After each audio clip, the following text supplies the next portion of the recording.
Datuk Dr. Haji Zahasan Muhammad. Assalamualaikum warahmatullahi wabarakatuh. Innal hamdalillah nahmaduhu wa nasta'inuhu wa nastahdihi wa nastaghfiruh wa natubu ilayhi wa natawakkalu alayhi wa na'udzu billahi min shururi anfusina wa sayyiati a'malina may yahdihillahu fala mudilla lahu wa may yudlil fala hadiya lahu. Allahumma salli wa sallim wa barik ala Muhammad wa ala ali Muhammad kama sallaita wa sallamta wa barakta ala Ibrahim wa ala ali Ibrahim fil alamin innaka Hamidum Majid. Amma ba'd. Muslim-muslimat dan hadirin dikasihi sekalian, kembali kita melihat muka surat 586 jilid yang keempat Tafsir Ibn Katsir, iaitulah pada ayat yang ke-52 dan 53. A'udzu billahi minasyaitonir rajim. Dzalika liya'lama anni lam akhunhu bil ghaib wa anna Allah la yahdi kaidal kha'inin wa ma ubarri'u nafsi inna an-nafsa la'ammaratun bis-su'i illa ma rahima rabbi inna rabbi ghafurur rahim. Maksudnya, yang demikian itu agar dia Al-Aziz mengetahui bahawa sungguhnya aku tidak berkhianat kepadanya di belakangnya, dan bahawasanya Allah tidak meridai tipu daya orang-orang yang berkhianat, dan aku tidak membebaskan diriku dari kesalahan, kerana sungguhnya nafsu itu selalu menyuruh kepada kejahatan, kecuali nafsu yang diberi rahmat oleh Tuhanku. Sungguhnya Tuhanku Maha Pengampun lagi Maha Penyayang. Jadi telah saya jelaskan yang kurang lalu bagaimana raja yang adil dan bijaksana ini telah pun memanggil wanita-wanita seperti yang dikehendaki oleh Nabi Yusuf AS. Dan di sini merupakan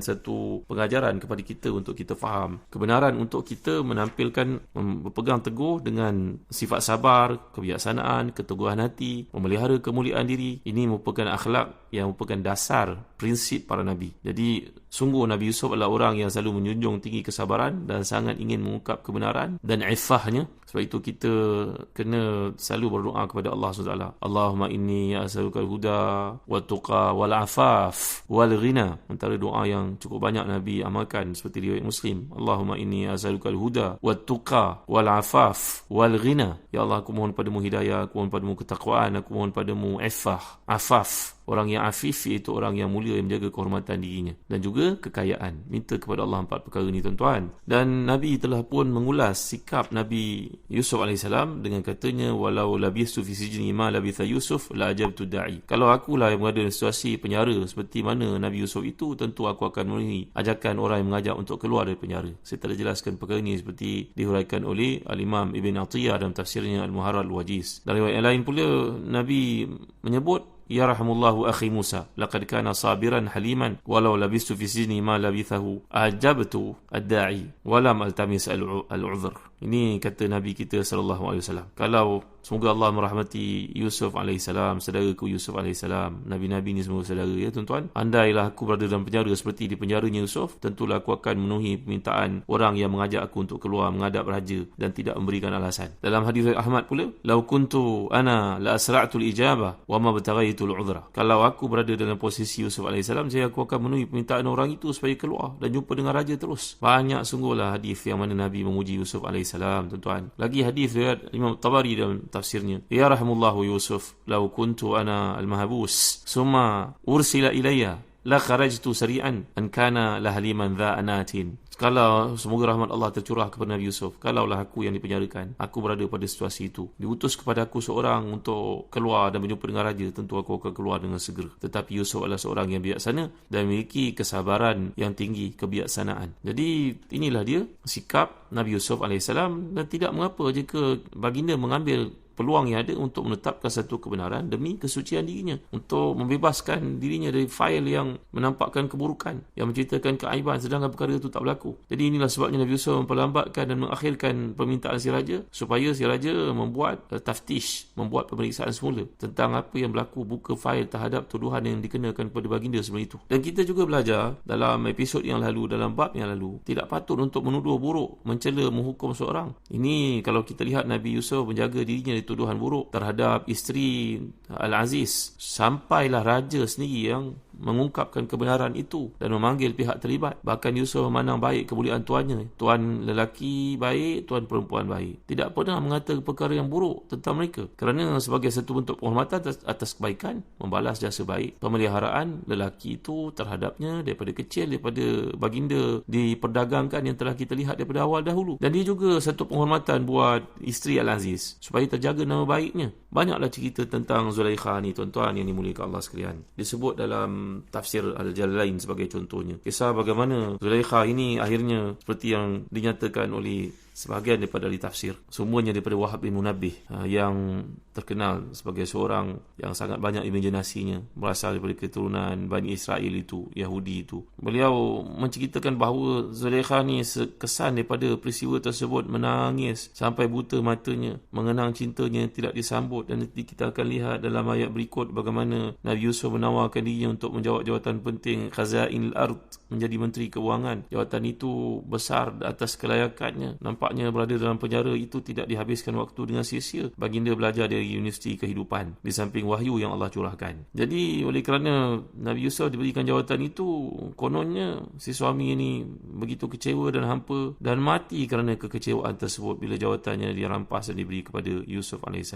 Cerita-cerita seperti ini tidak ada asasnya tuan-tuan. Saya bawakan sajalah supaya di hujung nanti tuan-tuan buat rumusan, kerana ia berkaitan dengan budaya kita berdoa dalam majlis-majlis kahwin. Kekalkanlah pengantin lelaki dan pengantin perempuan ni seperti mana Yusuf dan juga Zulaikha. Betul ke tidak benda ni tuan-tuan? Mari kita lihat sama-sama. Kononnya bila suaminya itu terbuang, terusir dari jawatan penting kerana Yusuf mengambil jawatan tersebut, maka dia pun mati kerana kehampaan yang amat sangat. Begitu lebih kurang ceritanya. Lalu Zulaikha ataupun Zulaikha ini tangisannya tak berhenti mengenang cinta yang tak disambut, ditambah pula dengan perasaan malu. Akhirnya dia pun meninggalkan istana peninggalan suaminya, berjalanlah di kota-kota di Mesir itu dalam keadaan mengemis. Satu ketika Nabi Yusuf AS menjadi menteri, dikelilingi oleh rombongannya, mendengar suara seorang wanita tua berteriak, Maha suci Allah yang telah mengalihkan para raja kerana kedurhakaannya. Allah telah menjadikan raja itu bertaraf hamba, dan hamba pula menjadi raja kerana ketaatannya. Allah SWT yang muhawil, Allah lah yang menukar. Seorang raja boleh menjadi hamba, seorang hamba boleh menjadi raja. Kenapa seorang hamba menjadi raja? Kerana ketaatannya kepada Allah. Allah muliakan di dunia sebelum akhirat. Bagaimana pula seorang raja boleh menjadi hamba? Kerana dia mengikut syahwatnya, maka dia dibenci oleh rakyatnya, akhirnya dia digulingkan. Begitu maksudnya, dibuang daripada jawatannya. Jadi Maha suci Allah yang telah menjadikan raja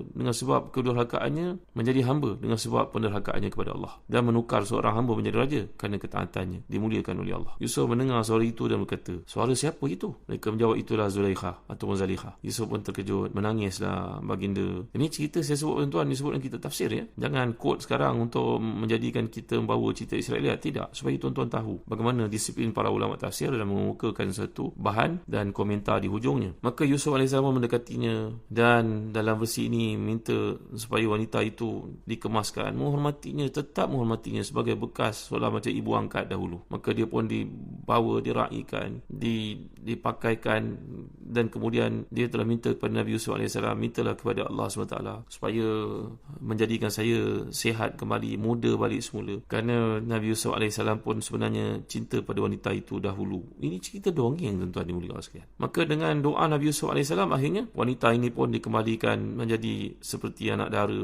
Dan barulah Nabi Yusuf tahu sebenarnya ketika dia bersama dengan suaminya dahulu, Aziz Misr itu, dia tak pernah pun didatangi oleh suaminya. Kerana suaminya seperti yang telah kita bincangkan, hasur, seorang lelaki yang tidak berkeinginan dari seksualnya, yang tidak ada kemampuan. Maka Nabi Yusuf AS pun berkahwinlah dengan wanita ini yang telah pun dicantikkan oleh Allah, dikembalikan keindahannya, kejelitaannya, lebih cantik daripada sebelum itu. Akhirnya mereka pun dikurniakan anak, seperti yang disebut dalam kitab tafsir lain, dikurniakan 2 orang anak. Tuan-tuan dimuliakan sekalian, cerita-cerita macam ni lebih sudu daripada kuah. Kerana yang kita nak bawakanlah kisah Nabi Yusuf, dan tidak ada riwayat yang sahih daripada Nabi bahawa happy ending yang berlaku ni, penghujung yang menarik ni. Ada macam-macam cerita lagi kalau saya bawa pada tuan-tuan. Ada lagi yang berkata bahawa Yusuf ini mendapatinya mengemis dalam keadaan buta. Lalu Nabi Yusuf mengenalinya. Nabi Yusuf tanya kepadanya, adakah masih ada cinta pada dirimu terhadap aku? Lalu bila mengenang perkara itu, dimandang kepada Yusuf dan berkata, engkau lebih aku sukai daripada dunia seisi kandungnya. Maka kemudian dia berkata, oleh kerana tidak boleh memegang, wahai Nabi Allah, madailah aku untuk memegang ujung cemeti bahan rotan yang kamu gunakan untuk memukul kuda itu. Lalu dia pun letakkan dadanya. Tiba-tiba tuan-tuan, ini tulisan-tulisan yang dikemukakan, walaupun dalam buku sebagai contohnya Anbiyaullah Wali Ahmad Bahjat, moga Allah mengampunkan mereka atas kesilapan bila tidak menukilkan sebarang komentar terhadap cerita-cerita dongeng Israeliat seperti ini. Jadi ending cerita ni nak bagi sedap didengar, nak jadi happy ending lah tuan-tuan. Maka kisah cinta itu kini telah bersambut dan akhirnya bersahutan satu sama lain, dan berkahwinlah mereka, dikurniakan anak tuan-tuan. Jadi kalau kita lihat dalam kehidupan pada ini, doa yang biasa panjatkan dalam majlis-majlis kahwin yang saya nak sebut tadi, supaya kedua mempelai itu dianugerahkan cinta macam Yusuf dan juga Zulaikha ataupun Zalikha ini sebenarnya bukanlah doa yang tepat, tuan-tuan. Madailah untuk berdoa supaya cinta itu mekar, subur sampai ke anak cucu, sampai ke syurga, seperti cinta Rasulullah SAW pada Aisyah radhiyallahu anha itu diterima. Tapi kalau mengatakan cinta Yusuf dan Zulaikha ni, kita tidak ada dalil yang mengatakan bahawa Zulaikha ni bertukar menjadi seorang mukminah, sebelum itu dia seorang kafirah. Kalau dalil yang sedemikian tidak ada, seperti yang saya nyatakan, yang ada ni semua merupakan cita Israeliat. Maka apa kedudukan doa bila kita minta supaya mempelai lelaki dan perempuan itu jadi seperti Yusuf dan juga Zulaikha? Ini untuk mental exercise kita berfikirlah. Yusuf sebaik-baik manusia pada zamannya, seorang Nabi Allah. Zulaikha, kalau ikut pada cerita yang dikemukakan, tidak ada sanad yang sahih mengatakan beliau ini masuk Islam berkahwin dengan Nabi Yusuf dan umurnya lebih tua. Nabi Yusuf dimudakan oleh Allah. Bukankah itu dinilai sebagai dosa? Kalau kita berdoa minta supaya Yusuf AS yang lelaki ni, pengantin lelaki ni jadi seperti Yusuf dan pengantin perempuan seperti Zulaikha, sedangkan Zulaikha ni seorang penyembah berhala, tak ada riwayat mengatakan dia masuk Islam. Bukankah Allah secara tegas melarang perkahwinan seorang muslim dengan seorang musyrikah ataupun seorang muslimah dengan seorang musyrik? Jadi kalau ada doa yang lain, lebih baiklah dibaiki doa yang telah pun menjadi satu tradisi adat yang tidak ada sumber itu. Apa yang saya nak tekankan kepada tuan-tuan di sini adalah seperti yang disebut dalam ayat Allah Subhanahu Wa Taala, menerusi ayat yang ke-51 dan 52 ini, ke-52 dan 53 ini. Seterusnya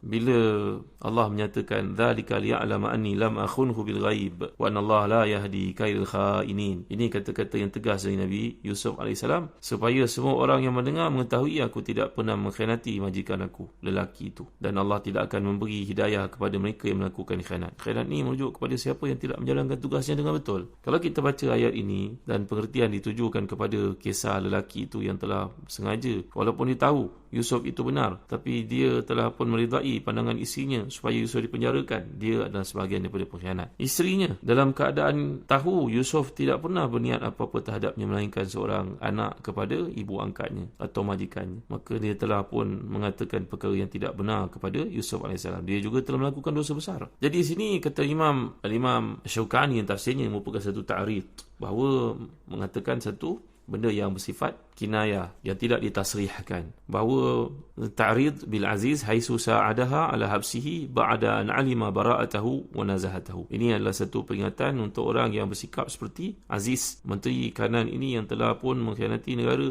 memenjarakan orang yang tak sepatutnya, padahal dia tahu Yusuf AS tidak terlibat dalam perkara itu. Kemudian datang ayat yang berikutnya, wa ma ubari'u nafsi inna nafsa la'amaratun bisu'i ila ma rahima rabbi inna rabbi ghafurur rahim. Dan aku tidak membebaskan diriku dari kesalahan, kerana sungguhnya nafsu itu selalu menyuruh kepada kejahatan, kecuali nafsu yang diberi rahmat oleh Tuhanku. Sungguhnya Tuhanku Maha Pengampun lagi Maha Penyayang. Siapa yang berkata dengan kenyataan ini? Apakah itu merupakan kata-kata Nabi Yusuf ataupun itu mengatakan kata-kata Zulaikha? Kalau itu mengatakan kata-kata Nabi Yusuf, maka ia seolah-olah kontradik dengan perbincangan kita yang lalu, hakikat yang telah kita bincangkan, iaitu Nabi-Nabi Allah maksum dan tidak sedikit pun terlintas dalam hati baginda untuk melakukan perkara maksiat, apatah lagi melibatkan majikannya, isteri kepada majikannya. Maka siapakah yang berkata dengan kata-kata ini? InsyaAllah kita akan huraikan perkara ini kuliah akan datang. Wallahu a'lam wa sallallahu ala sayyidina Muhammad wa ala alihi wa sahbihi wa baraka wa sallam walhamdulillahi rabbil alamin wa barakallahu fikum. Wassalamualaikum warahmatullahi wabarakatuh.